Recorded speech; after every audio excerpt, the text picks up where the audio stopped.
Alors on va démarrer le cours sur la paracha de Noach. Alors on sait pertinemment que Noach et sa famille sont les rescapés du déluge, ouais, et que Akadosh Baruch Hu a décidé, vu le niveau de la génération, de détruire le monde. Ça va? Alors bon, bah, la première question qu'on va se poser, c'est le phénomène spectaculaire.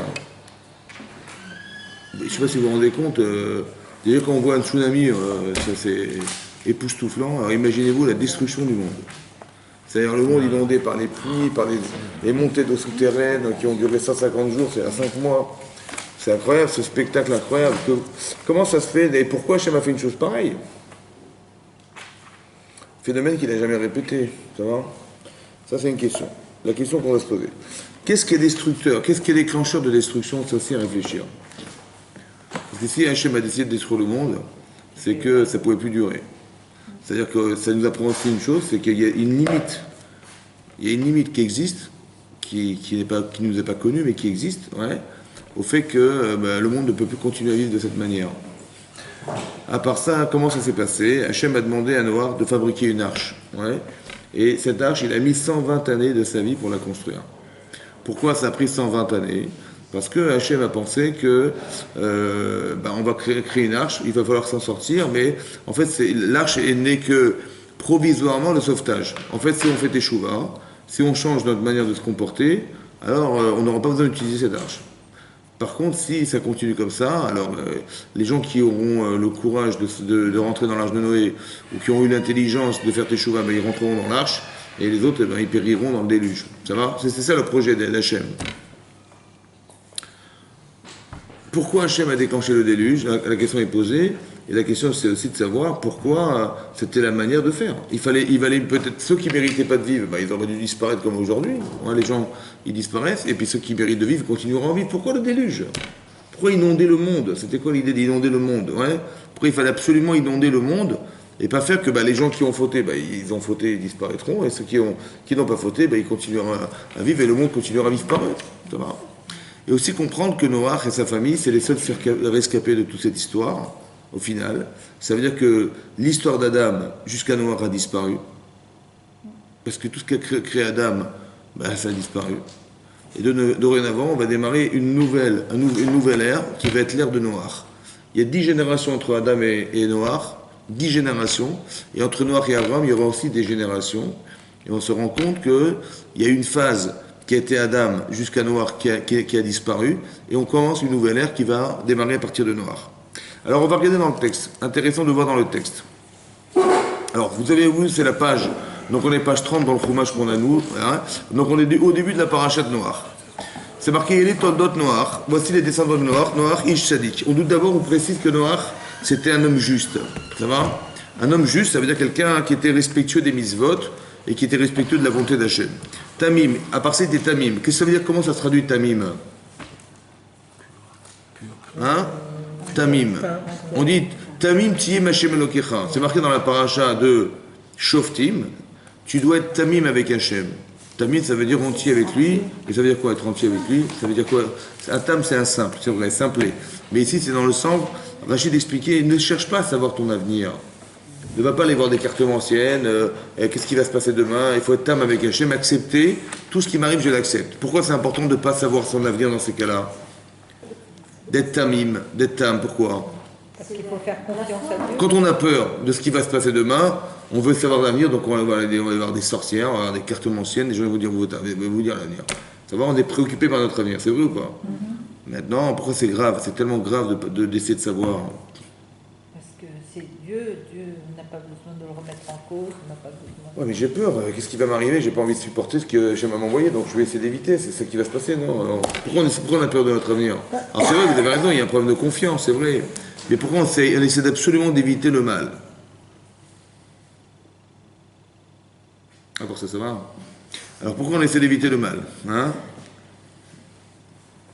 En fait, est-ce que c'est mal? Non. Non.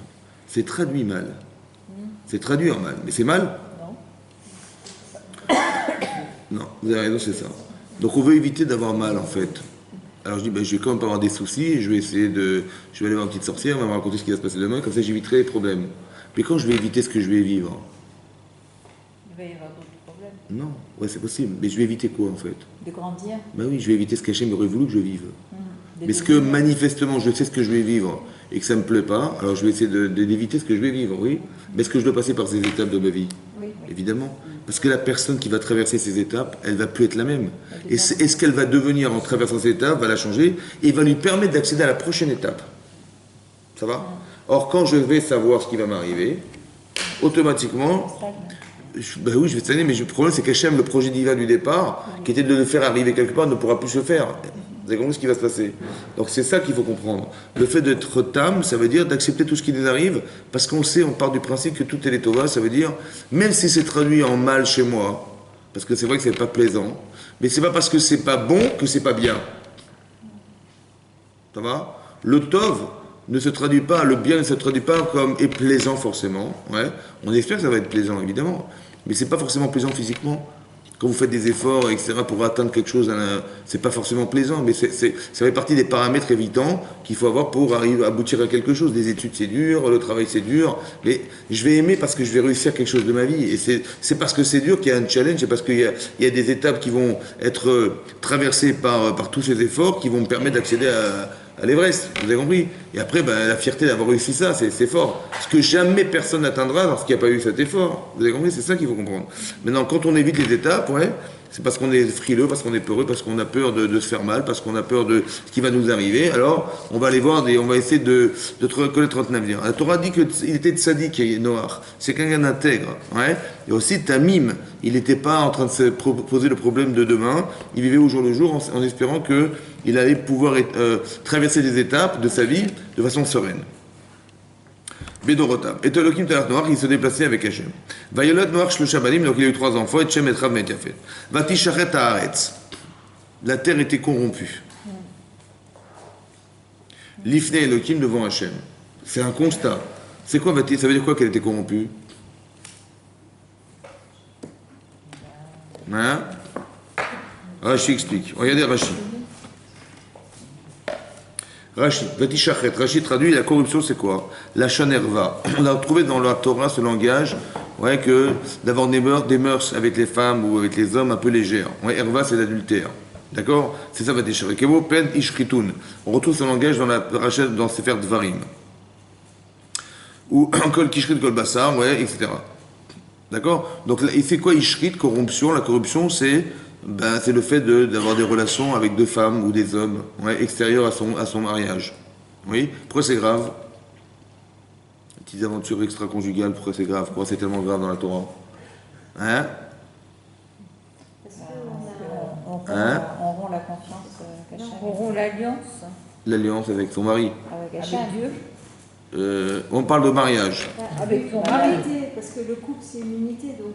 La Gemara dans Sota explique, la Gemara dans Sota elle dit que bizarrement la femme Sota, la femme qui est soupçonnée d'adultère, elle doit amener un sacrifice d'orge, de farine d'orge. La Gemara dit pourquoi de l'orge? Parce que la farine d'orge, c'est de la farine qu'on donne aux animaux, comme si qu'elle avait fait un acte animal. En quoi cet acte est animal? En quoi c'est animal? Ouais. Rachid expliquait là-bas dans Sota, il dit parce qu'un animal, il ne s'identifie pas à un féminin, ni à un masculin. Un chien, il va dans la rue, il va avec elle ou avec l'autre. Un être humain, il s'identifie. Ça va? Ce qu'elle a fait, c'est animal. C'est-à-dire que l'idée profonde, c'est d'expliquer qu'au départ, quand on est un couple au départ, on est 2 neshamot qui sont collés dans le Gan Eden. La neshama est masculine et féminine au départ.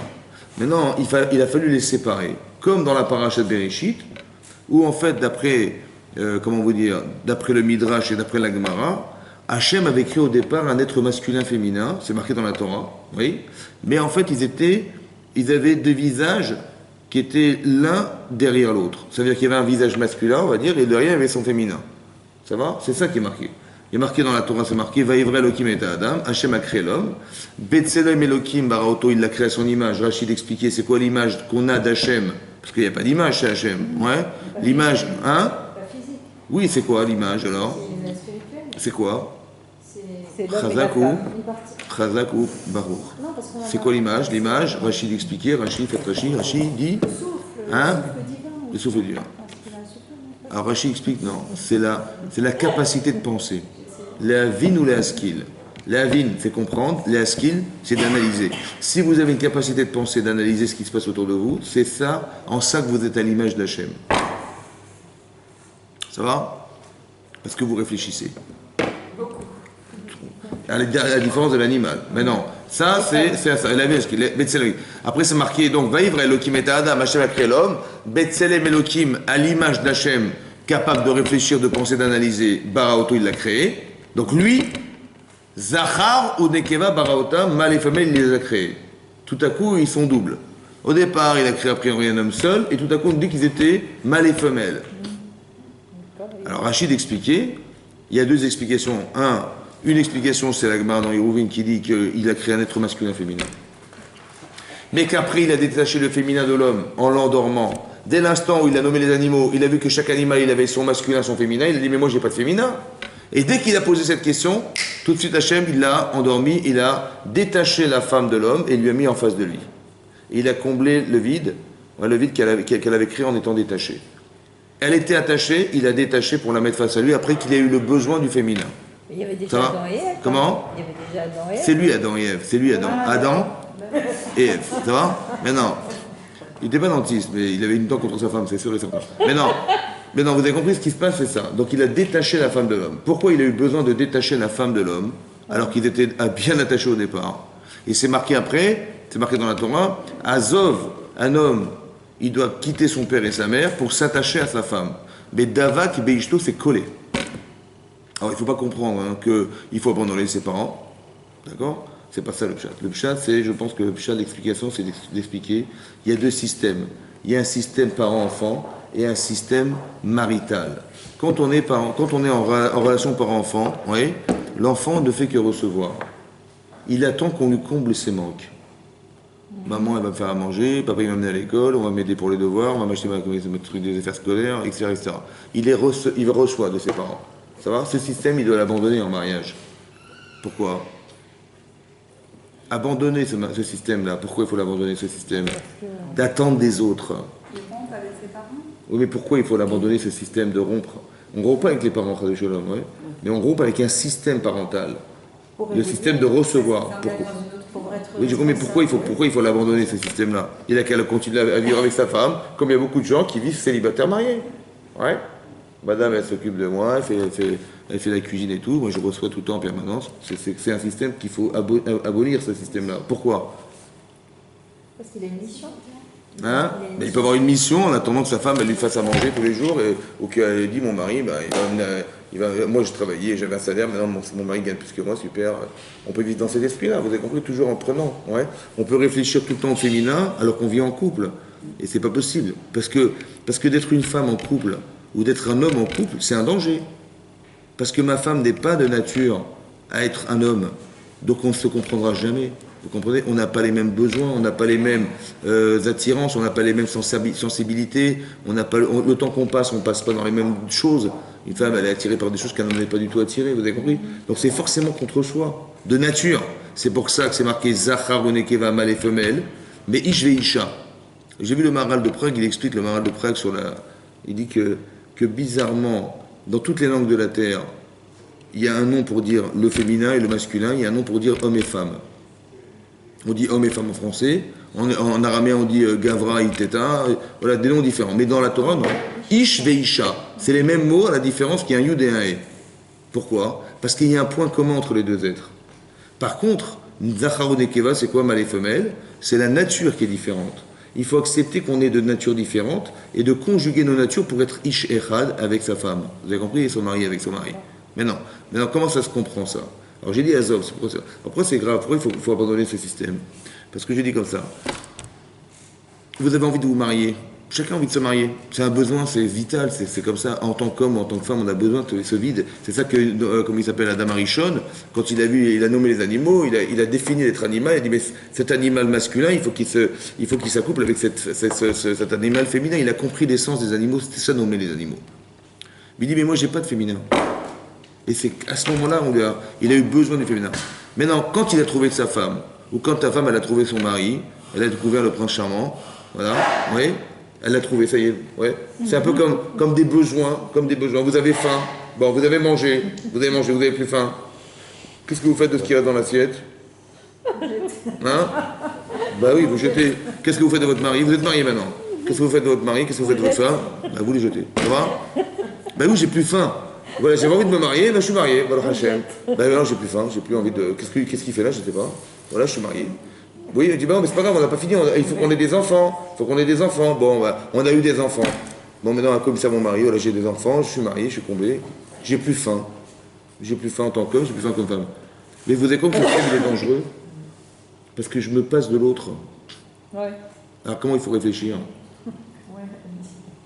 Azov, ce système-là. Azov, ça abandonne. Ça, ce système, c'est un système parental. Avec tes parents, bah, t'attendais qu'on te fasse ton lit, t'attendais qu'on te fasse à manger, qu'on t'amène à l'école. C'est fini, ça. T'attends des autres. Il faut dorénavant réfléchir autrement. Il faut réfléchir, qu'est-ce que je peux faire pour l'autre? Où sont les manques de l'autre? Oui, c'est ça qui est marqué Davak Beishto. Oui, il y a une petite allusion dans la Torah, en fait. Comment on dit mâle et femelle en hébreu? Comment ça se dit mâle et femelle? Hein?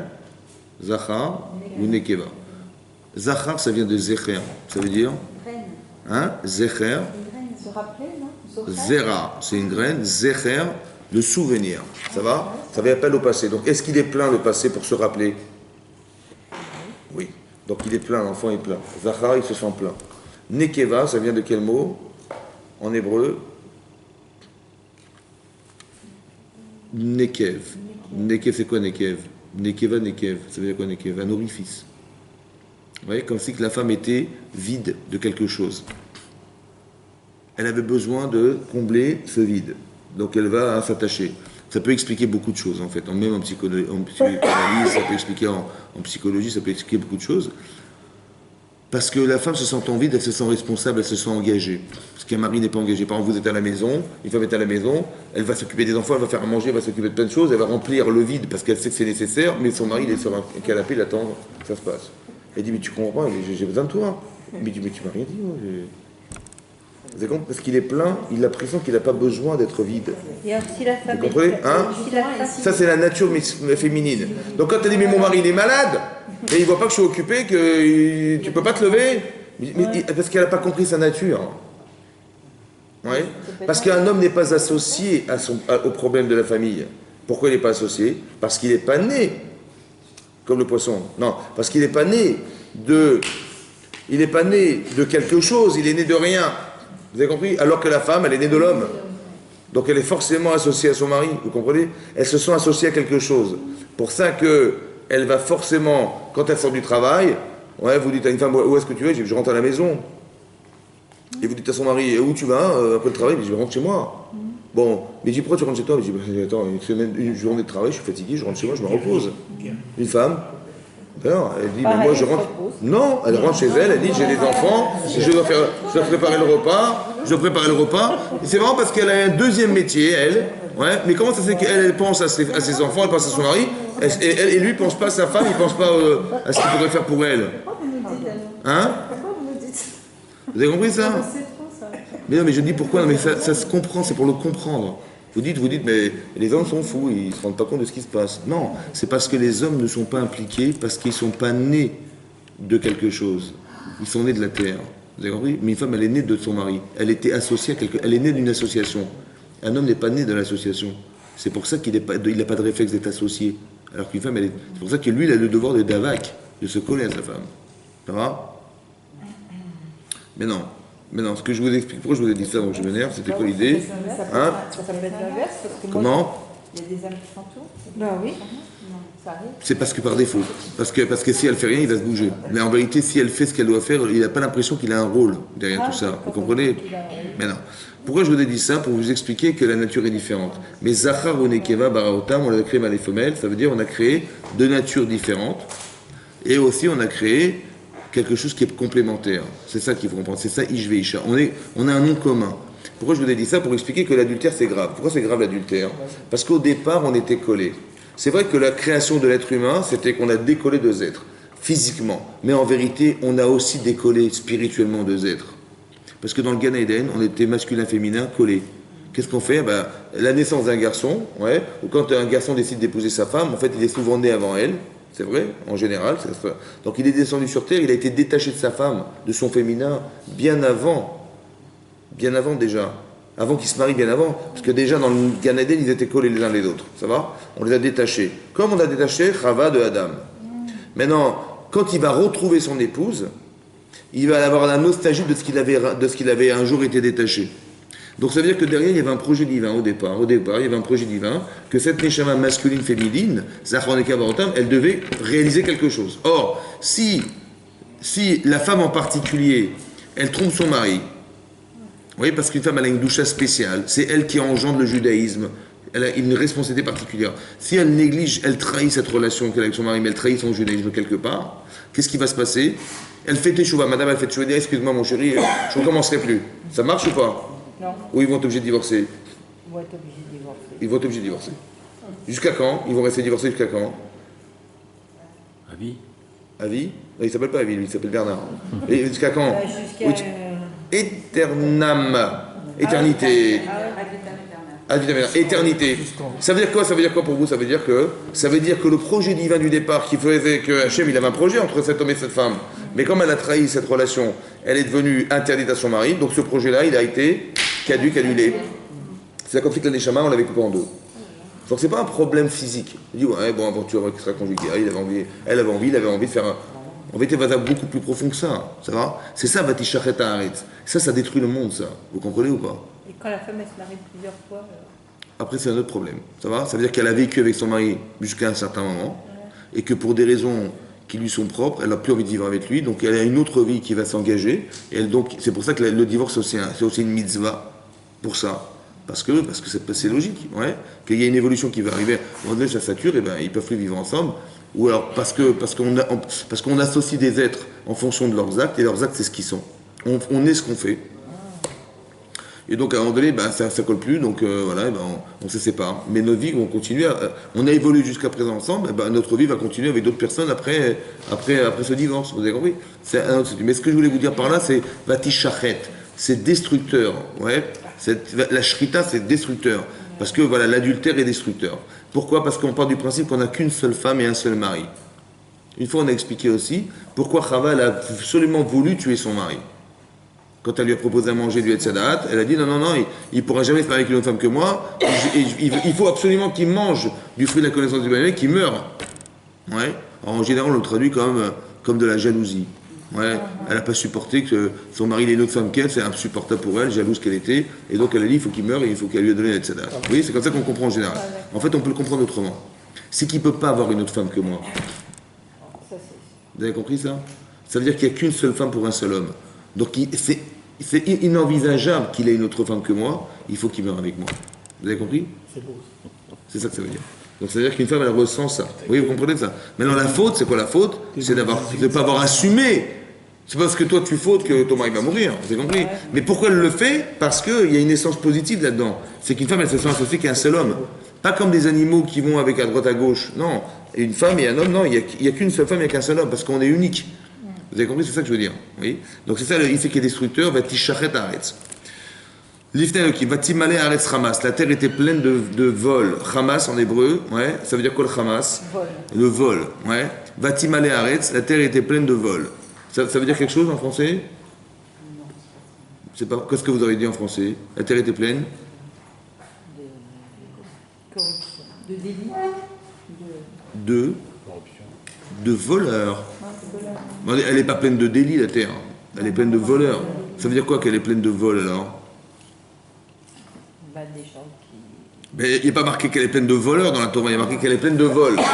Ça veut dire quoi? Ouais? Ok, on n'a pas compris. Vayar Elokim et Haaretz. Hachem a vu la terre et une nishrata. Elle était corrompue. Qui ishrit kol basar et darko al haaretz. Qui avait corrompu toute chair, sa façon d'être sur la terre. Ça veut dire quoi? Toute chair. Rachidi. Même les animaux, ils s'accouplaient avec d'autres animaux qui n'étaient pas de leur sorte.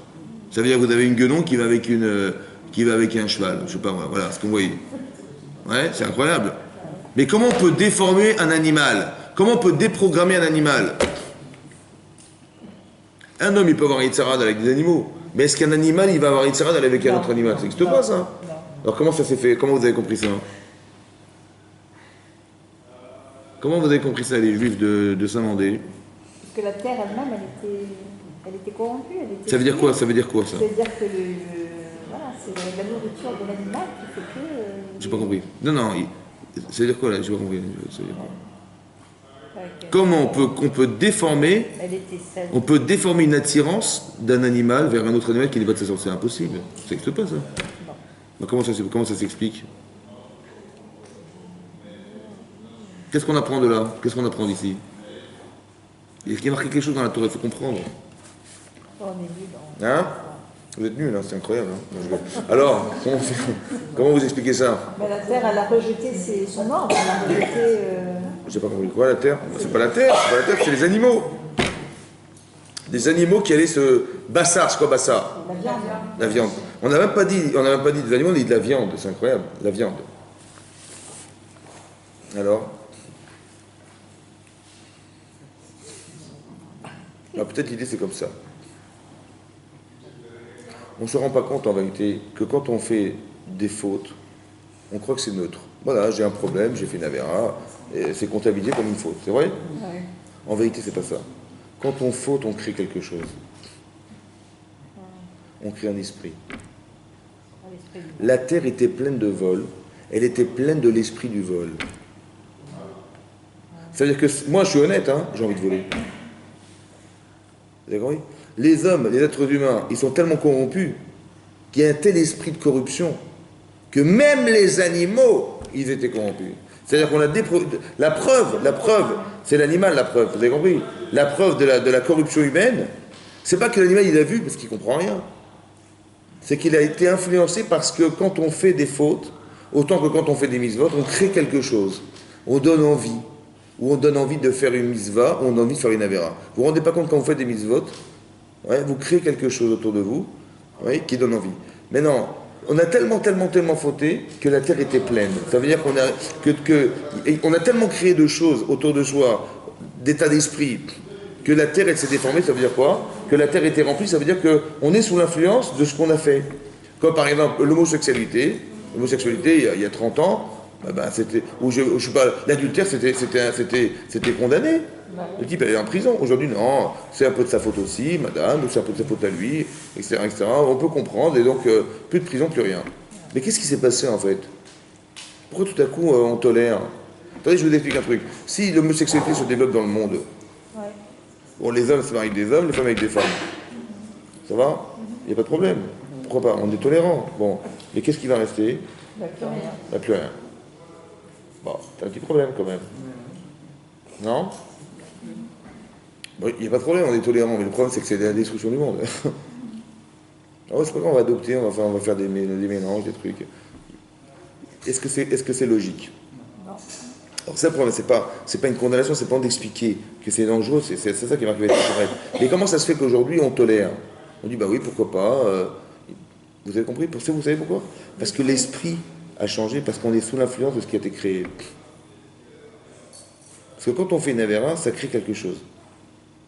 Et ce qu'on a créé est dans l'atmosphère. Va timalé arrête. La terre était pleine. Comme c'est qu'on est arrivé à un seuil où là, on était sous influence. Il fallait absolument détruire cette influence. C'est pour ça que si les gens étaient restés vivants, ceux qui n'avaient pas fauté étaient restés vivants, ils auraient été sous l'influence de ce qui avait été créé au départ.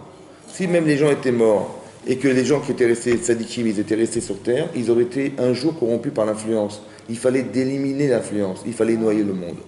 C'est comme une femme quand elle est un nida, elle se trempe dans un mikvé. Ça va? Parce que c'est l'eau, comme si que, une fois j'ai expliqué que quand on a créé le déluge, quand vous prenez la photo, après le déluge, vous prenez la photo de la terre, qu'est-ce que vous voyez?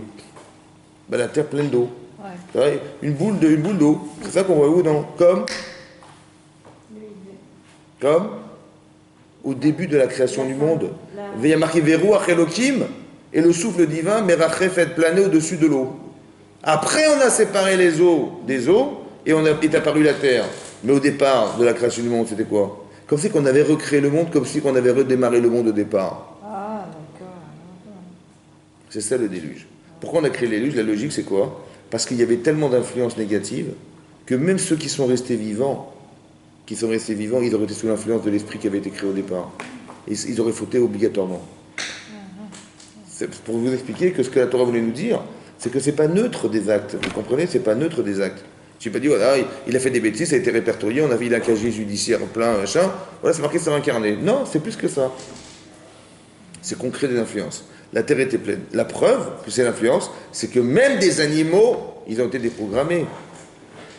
L'animal ne déprogramme pas. C'est-à-dire qu'il est sous l'influence des actes des hommes, ouais, et des femmes, et qui font que maintenant, il va exactement, on va dire, de façon émotionnelle, être attiré par quelque chose d'autre que sa nature. Parce que l'homme a détruit cette relation. Vous avez compris? C'est ça qu'il faut. D'accord. Donc qu'est-ce qu'il a dit? Il a dit à Noah, à Elohim le Noah, Ketz kol basar balefanaï, la fin de toute chair est arrivée devant moi, qui mala aretz, Hamas, mifnehem, et neni mashkritem et aretz, je vais détruire la terre. C'est-à-dire que c'était par obligation. C'est vrai? Hachem il s'est senti l'obligation de faire. Mais ça veut dire aussi quelque chose. Pour moi, ça veut dire. Parce que pourquoi aujourd'hui Hachem ne détruit plus la terre? Pourquoi aujourd'hui Hachem ne détruit pas la terre comme il l'a fait à l'époque? C'est pire. Attendez, aujourd'hui, on est dans une société, on ne sait pas moins. Ouais. Il y a plus de mitzvahs. Comment? Il y a plus de gens qui font des mitzvahs. Des mitzvot, oui. Des mitzvot Très bien. Que des gens qui. Vous croyez franchement? Oui, Ah bon? On va dire comme ça. Il y a combien de juifs en France? pas beaucoup. 100 000. Combien? 100 000. Combien? 600 000. Un peu moins. 200. Hein? À peu près 500 000, ça va? Il y a combien de gens qui vont à la synagogue? Combien? Il y a combien de synagogues à peu près? Et combien on peut mettre de gens dans les synagogues? 200. Hein? 200. Combien? 200 de Shabbat. Combien tu dis quoi? 200, 150, 200 de Shabbat.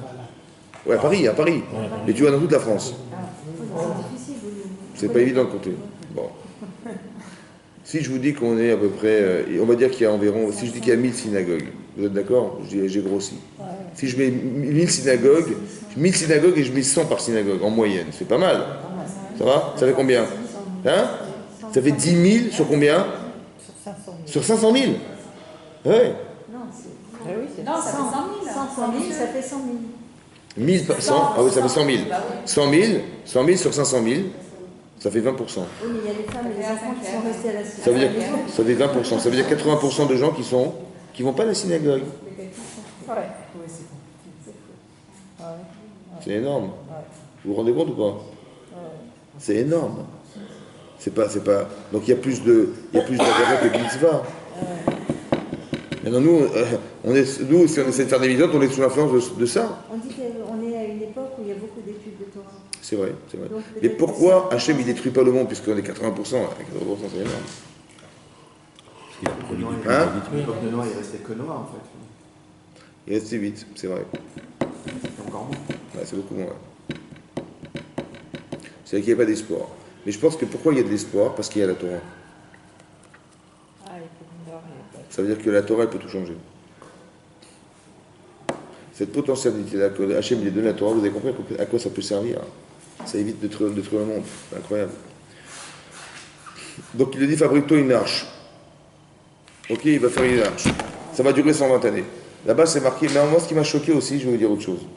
Il y avait je ne sais pas combien ils étaient de millions de personnes à l'époque sur la Terre. Il y en a combien de gens qui sont rentrés dans l'arche de Noé finalement? Bah, Hein? Combien ils étaient dans l'arche de Noé d'hommes et de femmes? bah, il y a six, Hein, combien? Numéro complémentaire? Combien ils étaient? 8. Bah oui, donc c'était quoi? Voilà, exactement. Donc il y avait combien? Il avait combien d'enfants noirs? Combien? Il avait 3 enfants, leur femme, Voilà, lui et sa femme. voilà. Ça fait 8, 4 couples. Bah, c'est ça, 8. 4 couples, 8 personnes. Ouais, voilà. Mais tous les gens, ils ont entendu. Qu'est-ce qu'il a fait Noah pendant 120 années? Il a répété aux gens, vous savez, Hachem il fabrique une arche pendant 120 ans, et tu vas répéter aux gens, vous savez, si vous continuez comme ça, et ben Hachem il va être obligé de détruire le monde, c'est pour ça que je fais une arche. Ils vont dire, mais qu'est-ce qu'il fait? C'est quoi ce bateau énorme que tu fais? Il dit, ben oui, parce que si on continue comme ça, Hachem il va noyer le monde et on va être obligé de me sauver. Donc je fabrique une arche pour éviter la noyade. Ouais. Combien il y en a qui sont rentrés dans l'arche? Combien? Bah, 8. Mais c'est sa famille, hein. Ouais. Et les autres? Bah, non. Il n'y en a pas un qui est rentré? Au moins un fou, mais dans le doute, il va dire, on ne sait jamais, je vais rentrer dans l'arche de Noé. Non, il n'a pas rentré. Comment ça fait qu'il n'a pas réussi à influencer une seule personne? Parce qu'il n'y avait pas la Torah. Lui, Noach, il a parlé à des gens, il leur a répété jour et nuit. Ils n'y croyaient pas. Comment ça se fait? Parce qu'il dit ça dure 120 jours, 120 ans, ça peut durer longtemps. C'est ça. Comment ça se fait qu'il n'ait pas influence sur les autres? Parce qu'il n'avait pas lui-même la Emouna, justement. Bah oui. C'est marqué plus tard dans la Torah, c'est marqué que Noach, une semaine avant qu'Hachem il déclenche le déluge, il a dit dans une semaine je vais déclencher le déluge. Il le savait, Noach. Et quand une semaine plus tard, il a vu que le déluge était enclenché, il est rentré dans l'arche de Noé. Mais pourquoi il est rentré dans l'arche de Noé?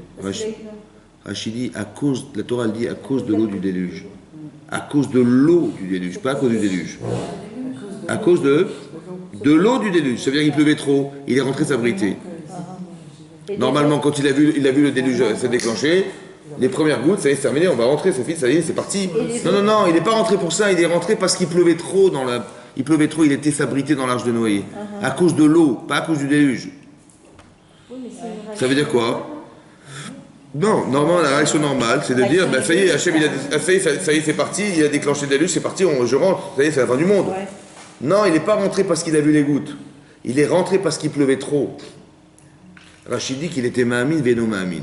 Incroyable. Noach, ça dit qu'il était. Mahamin, ça veut dire qu'il était croyant et non croyant. Croyant et non croyant, ça veut dire quoi? Ça veut dire croyant parce que Dieu lui avait dit, mais non croyant parce qu'il n'avait pas la conscience de ce qu'il savait. Ça fait peur quand même, non? Ça veut dire qu'on peut répéter à des gens 120 ans quelque chose et on n'y croit pas. Ça fait peur quand même, non?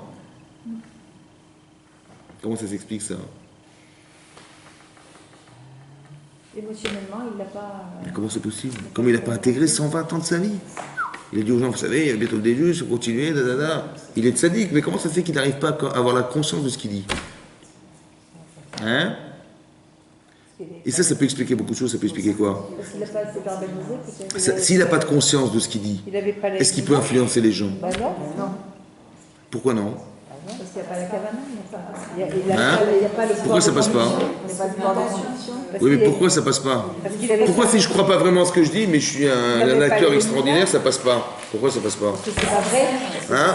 Parce qu'il y croyait Mais pourtant pas. je leur dis, vous savez, et franchement je leur dis, vous savez, si vous continuez comme ça, il va y avoir les déluges, et je leur dis, mais ça passe pas. Il Hein? croyait. L'encourage. Comment? Il en a parlé pour se faire entendre et pour que les autres l'encouragent à y croire. Se faire entendre. Oui.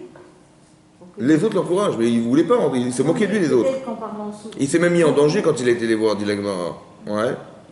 Parce qu'il- Mais pourquoi ça passe pas? Quand on ne croit pas à quelque chose, ça passe pas. Bah oui, parce que. C'est ça qui est marqué là. Ouais. Ouais, il croyait pas. Il avait... Ça passe pas, ça veut dire qu'on ne peut pas influencer les gens si nous-mêmes on n'y croit pas. Bah oui, c'est logique. Hein. En fait, il s'est contredit, Noir, vous avez compris ou pas? Ah oui. D'un côté, Dieu lui dit, écoute, il va y avoir le déluge, mais d'un côté, il ne croit pas en ce qu'il sait. Un petit peu comme, par exemple, un exemple. Il dit que c'est trop gros, ça peut Un exemple, pas arriver. un autre exemple.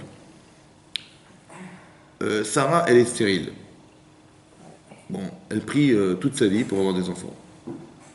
À l'âge de 90 ans, elle entend derrière la porte de sa tante les anges dire, vous savez, l'année prochaine, Sarah, elle va avoir un enfant. Ça va? Elle rigole. Elle dit, mais comment je vais avoir des enfants? Mon mari est vieux. Bon, elle rigole. Vous savez pourquoi elle rigole? Il croit pas. Mais c'est le rire du ridicule. Ça va? Dis-moi, moi, je vais avoir des enfants. Moi, je suis trop vieille. Elle n'a pas dit, elle a dit, mon vieux est trop vieux, on n'aura jamais d'enfants. C'est ridicule. Mais je comprends, tu pries et à la fois tu trouves bizarre que tu aies des enfants. Mais pourquoi tu pries alors? Vous avez compris le problème? C'est-à-dire qu'on est à la fois conscient d'une chose et inconscient des résultats. Comme si on n'avait pas mesuré que c'était possible. Mais comment ça s'explique ça? Parce qu'on n'y croit pas soi-même. Hein? On n'y croit pas soi-même. Alors c'est quoi de sadique? Noach était un tzaddik. C'est un sage. Tzaddik, c'est pas chacham, c'est un tzaddik, il est juste. Hein. C'est quoi la différence entre tzaddik? Alors il y a inconscient et inconscient. Est-ce que le fait qu'il ne soit pas conscient, ça l'empêchait d'être sauvé? Non. Ben non. Donc c'est intéressant de réfléchir. Ça n'a pas empêché d'être sauvé. C'est-à-dire que la conscience, c'est une chose à développer, qui est le but en fait. De coller à ce qu'on sait. C'est ça qui est le plus dur en fait.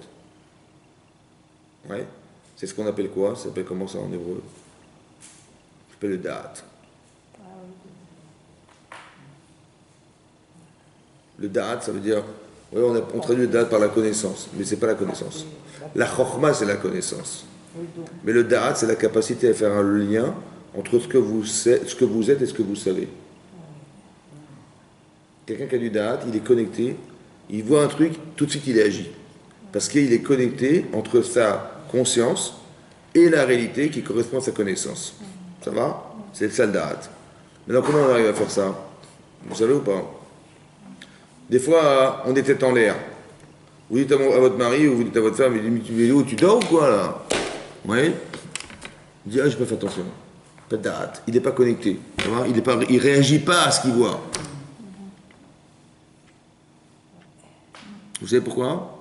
Non? Alors on continue, c'est pas grave. Alors, bon, c'est comme ça.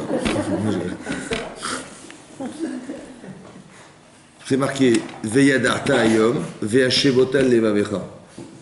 C'est marqué on lit dans la prière. Ouais, Veyadarta Ayom, tu seras aujourd'hui et tu ramèneras cette connaissance à ton cœur. Là, Hashaval Alev, ça veut dire qu'il faut être capable de, comme de digérer ce qu'on sait. Ouais. Pourquoi on mange pas des animaux on mange que des animaux qui ruminent? C'est une allusion pour expliquer, tu manges et tu remanges ce que tu sais. Il faut que tu rumines ce que tu sais. Oui. Ça veut ruminer, ça veut dire quoi? C'est reprendre à zéro et recommencer. Et remettre en conscience ce que vous saviez. Et c'est là qu'on arrive à créer la connexion. Ça veut dire que quand je répète ce que je sais, quand je réfléchis ce que je sais, ouais, j'ai conscience de ce que j'ai dit. Il faut s'entendre dire le schéma. Schéma Israël. La Gemara dit, schéma Israël, c'est quoi écoute Israël? La shmi'a leoznav. J'ai pas le droit de faire la prière sans m'entendre dire. Je n'ai pas le droit de dire le schéma sans l'entendre. Pourquoi? Parce que je vais entendre ce que j'ai dit. Quand c'est que je l'ai dit, je l'ai pensé, je l'ai dit, et je l'ai remis dans mon oreille, et je l'ai remis dans ma mémoire. Vous avez compris? C'est très important, la shava et la lève. Ça va? C'est ça qui crée de la conscience. Ça veut dire qu'on peut être des administrateurs des mitzvot. Dieu m'a dit fais-le, voilà, il m'a dit je le fais, pas de problème. Mais est-ce que tu as conscience de ce que tu fais? C'est ça le problème, bonsoir. La problématique, c'est ça, la conscience. Ça veut dire que je suis capable de mettre. Ça veut dire qu'on peut parler de ça. Ouais. Pourquoi je vous dis ça? Parce qu'en vérité, il y a deux choses importantes à comprendre ici. Il y a la conscience des éléments qu'on peut ne pas avoir et l'influence qu'on a sur les autres qui ne peut ne pas fonctionner. Pourquoi elle ne fonctionne pas? Parce que si on n'y croit pas, les autres le savent. C'est incroyable. Et donc, comme il y a une faille dans la façon de dire, il y a forcément une carence qui ne s'accepte pas, c'est ceux qui vont l'entendre. Par exemple, c'est marqué dans la parashat Rukat là-bas, hein. Un jour, Hachem a dit, après la mort de Myriam, ouais, donc la mort de Myriam, vous savez que dans le désert, il y avait un puits qui nous suivait en permanence. Ouais. Oui. Ouais. Mais non, après la mort de Myriam, c'est là qu'on a su que c'était par son mérite qu'on avait de l'eau dans le désert. Quand elle est morte, il n'y avait plus d'eau. Qu'est-ce qu'a dit Hachem? Il a dit à Aaron et à Moshe Rabbeinu, vous allez parler au rocher. Ce rocher, c'est le fameux puits de Myriam. C'était un rocher. C'était pas un puits, il n'y avait pas un trou. Ouais, c'était un rocher duquel sortait de l'eau et qui alimentait, il y avait 12 rivières qui alimentaient les 12 tribus dans le désert. Ça va? Maintenant, qu'est-ce qui s'est passé? C'est que Myriam est morte, donc on n'avait plus d'eau. Donc qu'est-ce qu'il fallait faire? Ben, il fallait que ce puits remarche. Il fallait se connecter. Et ben, alors qu'est-ce qu'il a fait? Hachem a dit à Moshe et à Aaron, vous allez parler au rocher, il va sortir de l'eau. Qu'est-ce qu'ils ont fait? Ils l'ont frappé. Ben, ils ont parlé au départ, mais ça n'a pas fonctionné. Ah, ils ont dit, ben, ça ne marche pas, donc on va faire comme on avait déjà fait, c'est-à-dire d'avoir frappé sur le rocher dans Parashat Béchalach. Là, on est dans Parashat Rukat, on est dans Sefer Bamidbar. Mais dans Parashat Shemot, dans Sefer Shemot, dans Parashat Béchalach, ils ont frappé le rocher dans le désert. Et il est sorti de l'eau.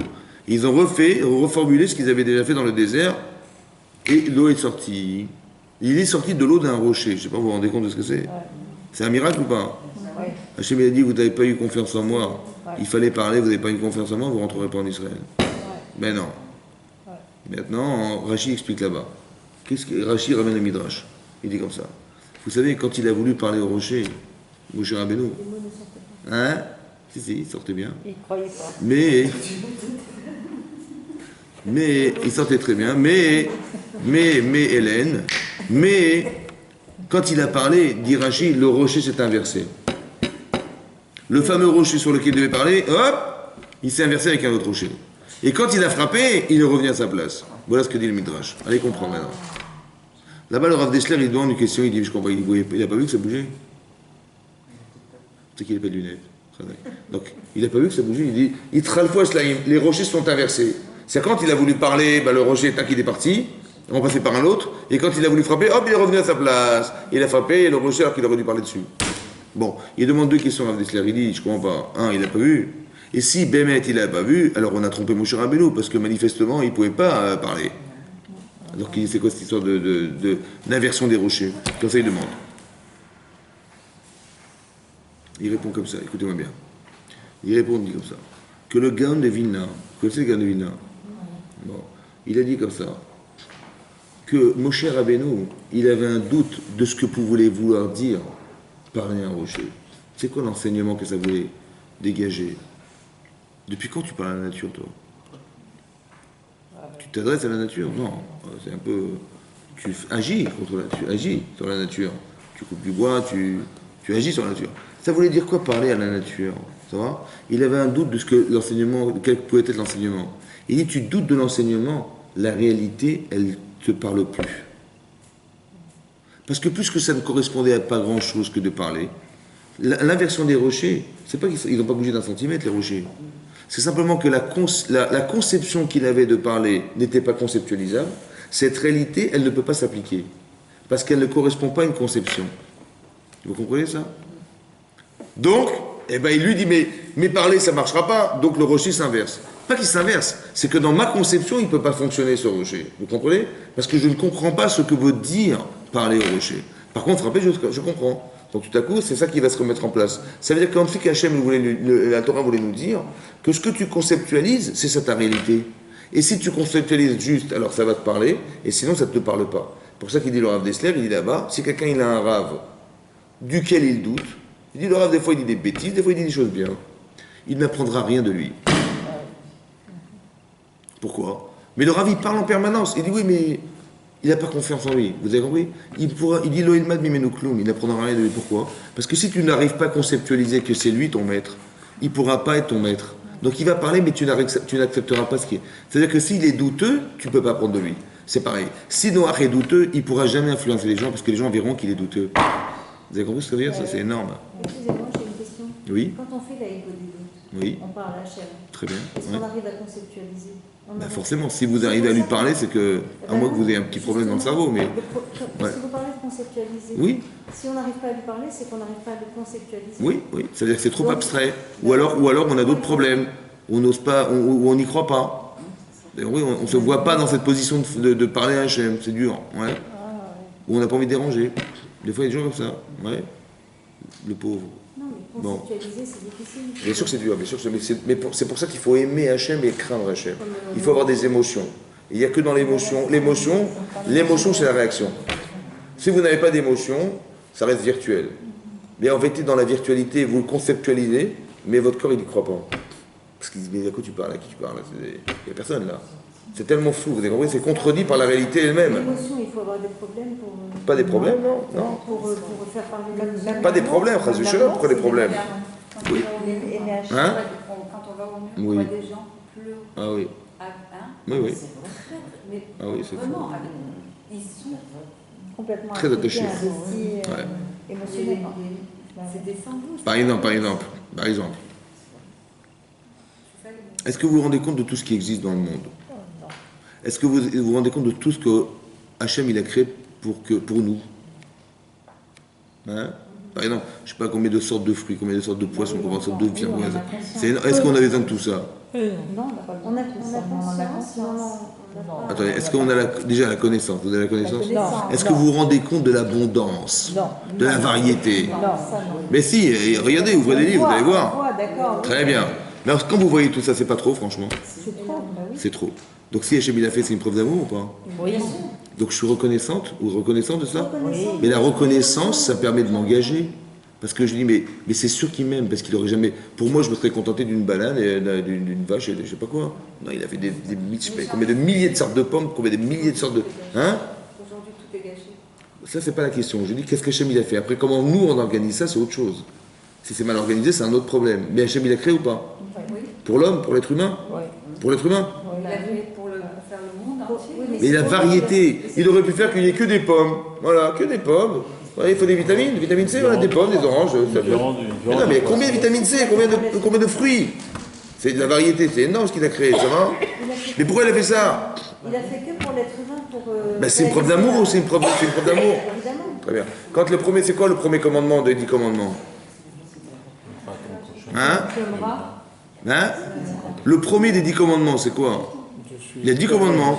Je suis l'Éternel ton Dieu qui ait créé le monde. Qui ait créé le monde? Non. Je suis l'Éternel ton Dieu qui t'ai fait sortir d'Égypte, d'une maison d'esclavage. Pourquoi il a pris comme référent la sortie d'Égypte et pas je suis ton Dieu, tu sais, c'est moi qui ai créé le monde. Ah ouais, d'accord, je savais pas, c'est bonjour. C'est ça qu'il a dit. Il a dit je suis ton Dieu qui t'ai fait sortir d'Égypte. C'est pourquoi? Parce que tu as vu la galère dans laquelle tu te trouvais. C'est grâce à qui t'en es sorti? Reconnaissance. Il y a que, si tu reconnais que j'existe émotionnellement, alors j'existe. Mais si tu ne le reconnais pas émotionnellement, parce que la création du monde, c'est virtuel. Alors c'est pas ce Dieu dont je parle. Je parle du Dieu qui agit pour toi. On a créé un lien tous les deux. C'est ça que vous avez compris? Donc c'est ça il faut créer des liens pour être sensibilisé à ce qui nous arrive.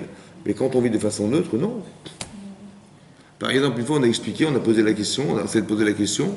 Bizarrement, après qu'on soit tous sortis d'Égypte, ouais, on a tous vécu la même chose. Hein. C'est-à-dire on a tous vu les 10 plaies d'Égypte, on a vu qu'est-ce qui est arrivé en Égypte, on a vu ce qui est arrivé pour Paro, on a vu son armée, qu'est-ce qui lui est arrivé, on a tout vu. Et quand on est arrivé devant la mer Rouge, et qu'on a entendu les galops des chevaux qui arrivaient derrière nous, il y a des gens qui se sont plaints. Ils ont dit quoi? Il manquait des cercueils en Égypte pour qu'on meure dans le désert, on va tous mourir, on n'est pas des soldats. C'est ça qu'ils ont dit, oui. Et il y a d'autres gens qui ont prié. Ils sont tournés vers Hachem, ils ont crié vers Hachem, la mer va s'ouvrir. C'est vrai? Comment ça se fait qu'on a tous vécu la même chose et on n'a pas réagi de la même manière? Il y a des gens qui se sont plaints et il y a des gens qui ont tout de suite ont le ressort de prier Hachem. Hein? Comment? Mais comment ça se fait qu'on a tous vu la même chose? On a tous la même. On a tous vu la première plaie, la deuxième plaie, la troisième plaie, la quatrième plaie, la cinquième plaie, la dixième plaie, on a tout vu. Tous pareil. On a une émouna commune ou pas? Très bien. Et pourtant, quand on arrive devant la mer Rouge, bizarrement, on dit ah, on va mourir. Et il n'y a plus de bon Dieu. Comment ça se fait? On est différents. On a dit non, bien sûr qu'il y a le bon Dieu, on va prier. Comment ça se fait qu'on a parlé de la même manière? C'est bizarre. Ça va trop vite. C'est comme l'histoire du toboggan, enfin du toboggan, de la piscine. Hein? De la piscine. J'ai pas compris. De sauter d'un pont ou d'un... Non mais vous avez compris la question? Comment ça se fait qu'on vit la même chose et on ne réagit pas de la même manière? Alors qu'il n'y a pas aucune raison qui va faire que Dieu il soit différent pour l'un comme pour l'autre, c'est pas possible. Moi j'ai envie de vous dire, mais bon, je vous transmets à aujourd'hui. Oui. L'éducation qu'on a eue, oui. chacun oui. forge l'individu. Mais on a tous vu la même éducation, on a tous vu la même chose. Non. Attendez, je suis. Quand vous allez voir une fois dans votre vie le Nil ensemble, vous allez comprendre. Ça va? D'accord? Le Nil ensemble. Oui. Le plus grand fleuve du monde, c'est pas on n'a pas mis de la couleur rouge, on a fait du sang. Quand vous avez vu des animaux, ils vont tous chez eux, ils vont pas chez nous. Ça va? Vous ouvrez vos robinets d'eau, eux ils ont du sang, vous avez de l'eau. Incroyable. Ok? Chaque plaie, vous avez vu ce qui s'est passé ou pas? Vous pouvez être différente à ce qui s'est passé? Non. Donc quand maintenant vous êtes devant la mer Rouge et vous êtes bloqué, qu'est-ce que vous allez faire? C'est quoi votre réflexe premier? C'est quoi votre réflexe premier? C'est dire ah, plus bon Dieu. Ah bon? Mais évidemment, c'est ça, non? Eh ben non, il y a des gens qui sont pleins. Comment c'est possible? Vous avez compris? Je ne comprends pas. Ça veut dire qu'il y a un problème ici, il faut comprendre. Alors j'ai pensé comme ça. Peut-être. Hein. Il y a deux façons de voir les choses. Soit vous allez dire, t'as vu Dieu comme il est fort? Hein? Non. Vous avez vu Dieu comme il est fort ou pas? Ouais. Vous avez vu comme il est juste? Il est juste, il est fort, il est extraordinaire. Ben, il a détruit l'Égypte, il nous a vengé contre Paro, il a fait enfin une justice dans le monde. Voilà ce méchant Paro, là, qu'est-ce qu'il a fait? Voilà, il a jugé. Chazak ou Baruch? Oui, non. Oui. Donc il a agi Dieu ou pas? Oui. Très bien. Mais là, qu'est-ce qu'il a fait Dieu? Bah rien. On est bloqué, on est en étau entre le désert, la mer et l'Égyptien. Et où Dieu là? On va tous mourir. Vous avez compris ce qui se passe? Par contre, si je dis, j'ai pas dit ce que Hachem il est, j'ai dit ce qu'il a fait pour moi, Hachem. Quand j'ai dit, mais la sortie d'Égypte c'était pour moi, comment vous dire? C'est pas qu'Hachem il a puni l'Égypte et que grâce à la punition on est sorti d'Égypte. C'est une façon de raisonner. On peut dire non, il n'a pas fait pour l'Égypte, il a fait pour moi, Hachem. C'est pour moi qu'il a fait le déluge. C'est pour moi, pardon, qu'il a fait qu'il a mis le Nil en sang. C'est pour moi qu'il a fait, etc. Donc quand je renvoie à moi, tout à coup, Dieu existe pour moi. Vous avez compris? et je suis reconnaissante ou reconnaissant, et tout à coup je me tourne vers lui. Mais quand je parle à la troisième personne du singulier, en disant mais regarde ce qu'il a fait, regarde, voilà ce qu'il a fait, voilà ce qu'il est. Mais moi je suis pas concerné par cette histoire. Indirectement concerné parce que quand il va taper l'Égypte, quelque part, ben, je vais m'en sortir. Mais il n'a pas fait pour moi exclusivement, il a fait parce qu'il a voulu faire la justice. Vous avez compris? Tout à coup, je parle à la troisième personne du singulier, donc je ne me sens pas concerné. Et me sentant pas concerné, ben, je ne me sens pas concerné. Donc ça veut dire que je n'ai pas la conscience de ce qu'il a fait pour moi. Parce que je n'ai pas dit je, j'ai dit il. Vous avez compris? Et quand on ne dit pas je, on dit il, tout à coup, ben, notre vie, elle change. Parce que là, il a fait, mais là, il n'a pas fait. Vous avez compris? Là, il est grand, là, il est fort, mais là, il n'est pas fort. Vous avez compris ce qui va se passer? Alors que quand vous dites il a fait pour moi, il a fait pour moi, c'est différent. Je t'ai sorti d'Égypte. Il n'a pas dit je suis votre Dieu. Il a dit je suis le tien. Ah, c'est incroyable. C'est pas la même connotation. Et Hachem, il n'a pas dit je suis votre Dieu. Voilà, je suis Dieu unique et j'ai un peuple qui s'appelle le Juif et je suis votre Dieu. En parlant à toute l'assemblée d'Israël. Il est venu nous voir individuellement, il a dit je suis le tien. Vous avez compris l'émotion comme elle est forte. C'est pas pareil. Hein. C'est ça qu'il faut développer. Et quand on sait qu'on est touché parce qu'il a dit je suis ton Dieu, tout à coup on devient important pour lui. Ah ben, cette reconnaissance, elle est c'est là que ça crée la conscience. C'est là que tout à coup je vais réagir parce que je ne peux pas renier qu'il a dit je suis ton Dieu. Vous avez compris la différence? Il faut créer des émotions. Ça va? C'est très important. Oui.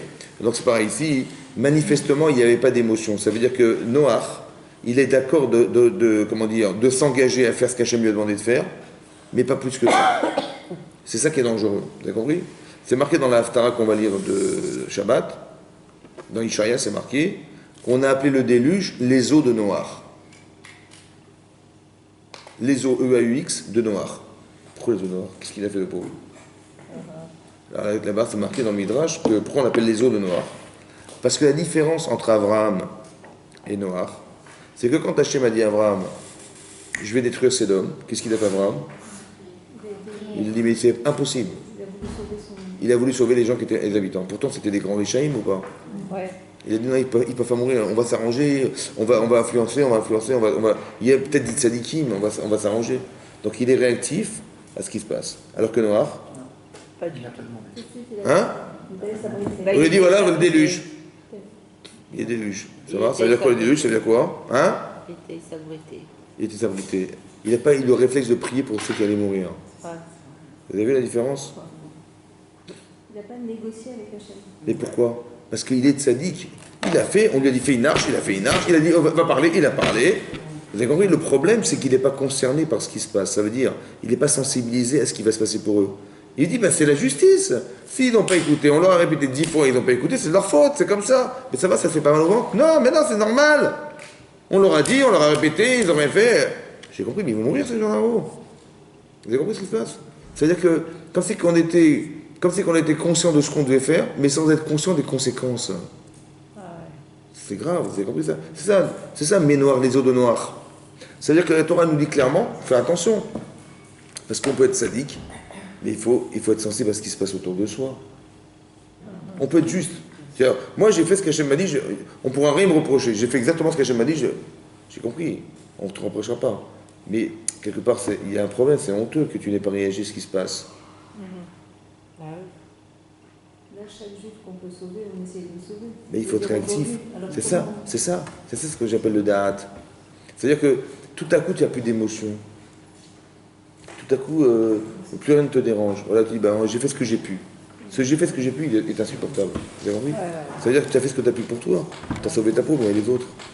Tu vois, ça ne te dérange pas de voir. Je dis, bah oui, qu'est-ce que je fasse? Lui, il a décidé. Vous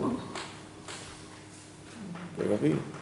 Ça veut dire on apprend de la Torah ici des choses importantes. Oui? Que la différence entre Abraham, par exemple, c'est marqué au début de la paracha de Noach, c'est marqué tzaddik, il était tzaddik dans sa génération. Pourquoi dans sa génération? Oui, c'est marqué. Et les Toldot Noach, voici les descendants de Noach. Noach, Ish tzaddik, était un homme juste. Aya Bedorotav dans sa génération. Et Rachid amène une discussion du Midrash, qui est entre Rabbi Yochanan et Rish Lakish.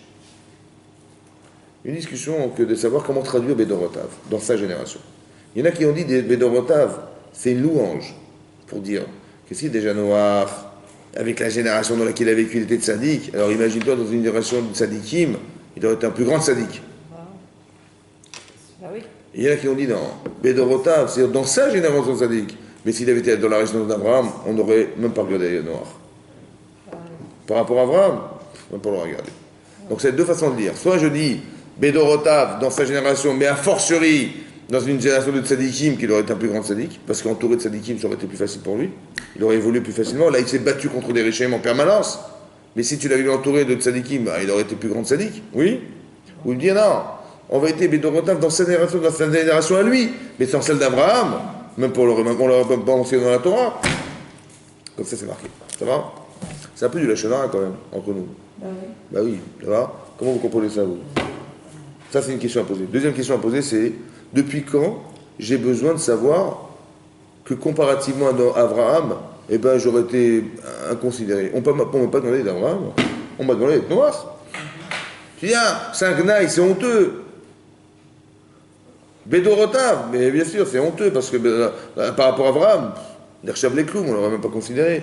Mais depuis quand on m'a demandé d'être un autre?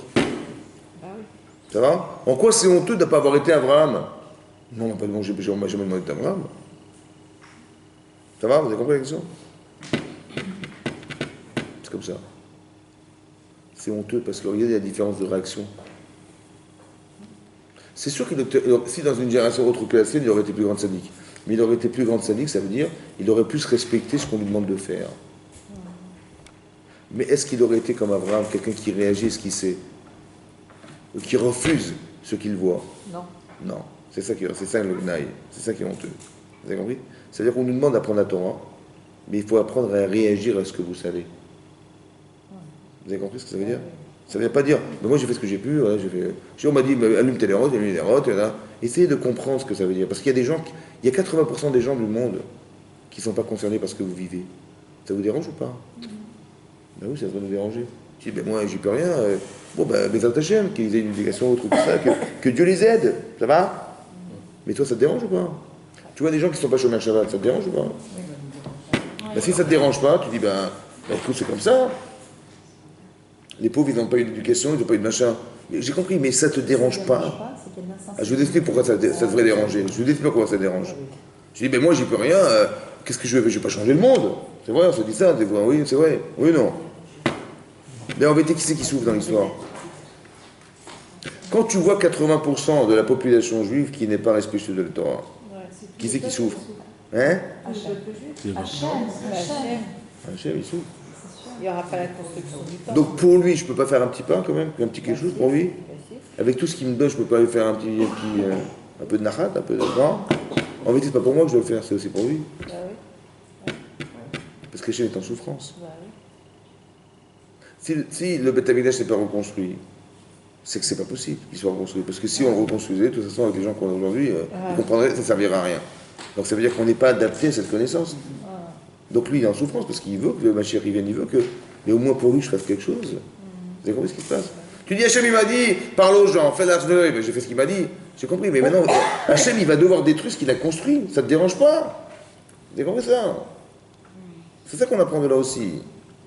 Que ça devrait nous déranger. Ça veut dire qu'on doit arriver à un niveau de sensibilité où on se dit, c'est vrai que bon, bah, nous, on fait ce qu'on peut. Oui, mais peut-être qu'il a cru que c'était pour une renaissance, un monde nouveau, utopique. J'ai compris ce que vous dites, mais vous avez compris, il y a un mélange de deux choses en fait. Peut-être qu'il y a un mélange de kavod derrière aussi. Parce que le nouvel Adam Arishon, c'est qui dorénavant? Hein? Le nouvel Adam Arishon, Non. ben, c'est lui. Parce que tout va naître de lui, c'est ça, de sa famille en fait. Vous avez compris? C'est prodigieux ce qui lui arrive. Peut-être qu'il y a quelque chose dans l'influence derrière qui fait qu'il n'a pas envie de prier. Parce que s'il prie, ça va continuer. S'il va continuer, ce ne sera pas lui. Ah. Ah ouais, il faut avoir l'esprit. Attends. Mais c'est pour ça que... Non mais c'est comme ça. Ça peut s'expliquer aussi comme ça. On est piégé par des émotions inconscientes.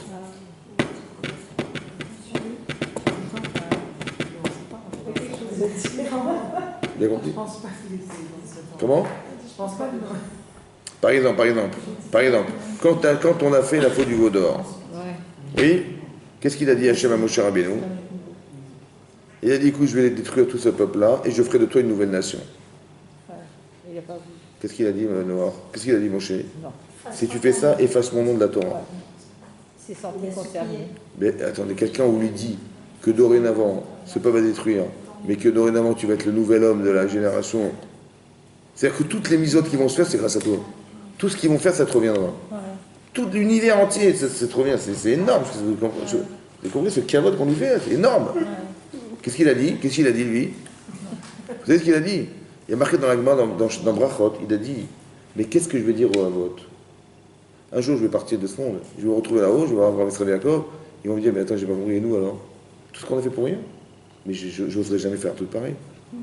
C'est-à-dire que l'humilité qu'il avait de se dire, moi je peux, c'est vrai que ce qu'il est énorme, mais en balance avec ce que je vais devoir dire au Havot, il dit, comment je vais m'expliquer, moi? Ils vont me dire, mais t'as pas eu honte de prendre pour toi, ça va? Et nous alors, tout ce qu'on a fait pour rien? T'as compris? Il dit, je pourrais pas, laisse tomber. T'as compris ce que ça veut dire? Ça veut dire que la Torah est vivante. C'est pas... vous avez compris ce que je veux dire? Il faut une Torah vivante. Une Torah vivante, ça veut dire que pas que tu sais des choses et alors... vous avez compris? Il faut que ça vive, ça veut dire que tu sois... Il faut que tu sentes que tu gagnes de faire des misotes. Et combien ça devrait te faire de la peine de voir que les autres, ils n'ont pas cette chance. C'est comme si que vous avez des bouteilles d'oxygène dans le dos, et vous respiriez comme ça, votre chef, et les autres ils sont en train de crever, là-bas ils n'ont pas d'oxygène. Je dis, bah oui, ça va, tu ne trouves pas trop, ça va? C'est ça ce qui se passe en vérité. Vous, on a tous des bouteilles d'oxygène, où tout va bien, votre chef, et autour de vous, des gens qui se suffoquent comme ça, ils n'ont pas de cause. C'est ça que ça veut dire. Bah, ça fait mal quand même, non? Vous compris? Ben Noir il dit, bah écoute, j'ai fait ce que j'ai pu, ils ont pas voulu mettre des bouteilles d'oxygène. J'aurais proposé, hein, 120 ans, j'aurais répété, et je peux faire mieux. Bon ben, qui crève, c'est pas grave. Tu comprends ce qui se passe? Il n'a pas le réflexe de dire, non, c'est pas possible. Parce que derrière, comme si qu'il y avait une coupure entre lui et Hachem, entre guillemets. Ça veut dire, c'est ça que je parlais de Mamine Veno Mamine. Ça veut dire qu'on n'est pas conscient de la souffrance, de ce qui se passe. Hachem, il souffre de ça aussi. C'est marqué dans un Rashi, ça. Regardez Rashi dans Parashat Shemot, que quand Hachem il est apparu chez Moshe Rabbeinu, il est apparu de quelle manière? Sous quelle forme? Le buisson. Le buisson ardent. Pourquoi un buisson ardent? Parce que Un buisson ardent. C'est quoi le feu? La flamme, ça revient. C'est quoi le feu? Le feu, c'est L'âme. c'est Hachem, c'est Hachem. Et il repose sur quoi le feu? Sur des piquants. Rachid dit. Et le buisson, il est piquant. Comme si que Dieu, il souffrait d'être assis sur des piquants. C'est ça que dit Rashi, le tsar d'Ashrina. Il dit, moi je souffre. Le buisson. Hein? Le buisson. Le buisson, c'est le buisson. Rashi, là-bas, il dit comme ça. Oui, mais c'est quoi des piquants? Les piquants, en français, vous connaissez c'est la harissa. La harissa. Je rigole. Les piquants, c'est des épines. Des épines. En piquant, ouais. Piquant, ça pique. Hérisson. Ah, c'est ça, des hérissons. Mais non, vous avez compris? C'est ça les piquants. C'est-à-dire qu'il y a une souffrance d'Hachem. Incroyable. Quand Hachem, il voit que ce qui se passe, ouais, c'est ça qui est marqué Vayar Elohim, Vayeda Elohim. Il a vu Hachem et il a su. Et Rachid dit qu'il a su. Il n'a pas levé ses yeux pour dire écoute, qui se débrouille, il est venu Israël. Et il a su, Rachid dit, il a su, il a ressenti dans son cœur que ça n'allait pas. C'est ça que Rachid dit. Il a ressenti quelque chose. Exactement comme Moshe Rabbeinu, qui lorsqu'il est chez Pharaon, Moshe Rabbeinu, il est là au pouvoir, c'est un jeune homme, le prince d'Égypte, et il va descendre en Égypte, il va descendre dans les chantiers voir les Israël souffrir, pour se faire souffrance, de les voir en souffrance. Nathan Enav, il a été mettre ses yeux et son cœur, Liot Metzer Aliyem pour être en souffrance. Pourquoi il a fait ça? Parce qu'il voulait ressentir, parce qu'il faut absolument que je les sorte de là. Mais si je ne souffre pas de leur souffrance, comment tu veux que je m'en sorte? Je ne vais pas me bouger. Vous avez compris? C'est ça la conscience. C'est dire jusqu'où je vais devoir influencer Paro pour qu'il les libère, jusqu'à ce que j'ai plus de souffrance. Mais tant que je souffre, je vais pas lâcher. Mais si je ne souffre pas, ben je dirais j'ai essayé, j'ai pas réussi. Parce que je ne souffre pas assez de ça. Vous comprenez pas? Il faut que ça te dérange. Exactement comme ça dérange Hachem. C'est pour ça qu'Hachem il a choisi Moshe Rabbeinu, il n'a pas choisi quelqu'un d'autre. Pourquoi? Parce qu'il pense la même chose, il ressent la même chose. Alors, il faut qu'on arrive à ressentir la même chose qu'Hachem. Ça va? Pourquoi il a choisi Noah? Parce que finalement... il a rien d'autre, parce qu'il n'y avait rien d'autre. Il n'y avait rien d'autre. C'est ce qui nous reste, c'est ce qu'il y avait. Vous avez compris? C'est intéressant. C'est pour ça qu'on apprend la Torah pour ça aussi. Pour se sensibiliser aux choses. On apprend la Torah pour l'étudier et comprendre des choses, comprendre des façons de réagir. Vous voyez, on peut être des tzadikim et on peut être aussi des gens qui sont sensibles à ce qui se passe autour de soi, pas enfermés dans soi, mais aussi ouverts à la souffrance des autres et s'impliquer pour les autres. Un peu comme avec ses enfants. Ouais. Quand ça va, on est fiers de ce qu'ils sont devenus, et quand ça va pas, on s'occupe d'eux, c'est ça, non? Un peu pareil. Il y a quelque part une relation qui doit se créer entre nous, les autres aussi, pareil. C'est ça, peut-être l'enseignement que ça dégage. Hachem était peut-être obligé de détruire, vous savez pourquoi? Parce qu'il n'y avait personne qui était capable de s'occuper de ce qui mourait, en fait. Qu'est-ce qu'il fasse Hachem? Il est obligé de détruire. Et c'est ça qu'Hachem, ça qui est marqué que c'est honteux. Et c'est aussi marqué que c'est les os de Noach, parce qu'il aurait tellement aimé que Noach réagisse et qu'on puisse attendre, faire que cette réaction, elle aurait pu animer quelque chose chez eux et faire que, même si tu peux rien faire, mais dis au moins ça te dérange. Tu dis, mais qu'est-ce que j'ai compris, mais ça me fait mal au ventre, mais bon, on pourrait faire, mais j'ai de la peine pour eux. Mais non, là, il dit bah non, qu'est-ce que j'y fais? C'est ça le problème. C'est-à-dire qu'il faut être des tzadikim, mais des tzadikim qui sont sensibles. Pas des tzadikim qui vont faire des misotes parce que mécaniquement, voilà, c'est vendredi soir, il faut allumer ses nérotes, il ne faut pas que j'oublie de faire de la tzedaka, il ne faut pas que j'oublie de prier. Vous savez quoi, on fait de façon mécanique. Non, mais est-ce que tu ressens quelque chose? Est-ce que tu sais pourquoi tu pries? Pourquoi tu as besoin de prier? Quoi, Dieu, il ne sait pas ce que tu penses? Tu as besoin de lui demander? Tu vas lui répéter encore une fois ce qu'il sait déjà? De comprendre ce que vous faites. C'est très important de comprendre ce que vous faites, parce que dans la compréhension de ce que vous faites, c'est là tout à coup votre vie va changer. Votre judaïsme il change, votre façon de vivre. Vous avez toutes ces émotions, on doit les développer parce que c'est ça qu'on attend de l'homme. C'est une Torah vivante, c'est pas une Torah mécanique, une Torah. Vous voyez quoi? Là on est plus dans. Il m'a dit, je l'ai fait, j'ai exactement fait ce qu'il m'a dit, voilà, j'ai fait, mais malheureusement c'est Ma'amin vélo Ma'amin. C'est-à-dire on est dans un des mécanismes de mitzvot et pas dans une vie de mitzvot. Il faut vivre les choses. Chazak ou Baruch, Chazak. Donc on va dédier le cours à la Réfo Shelema de Elisheva Bat, Flora Bat Flora et Léa. Dvora Léa, pardon. Shmuel Yosef, Ben Sarah, comment ça va? Elana Bat, Hana, comment ça va? Pour l'instant, c'est stable. Ça avance, mais il faut continuer à prier. Amen, amen. Que des bonnes nouvelles. Chazak ou Baruch.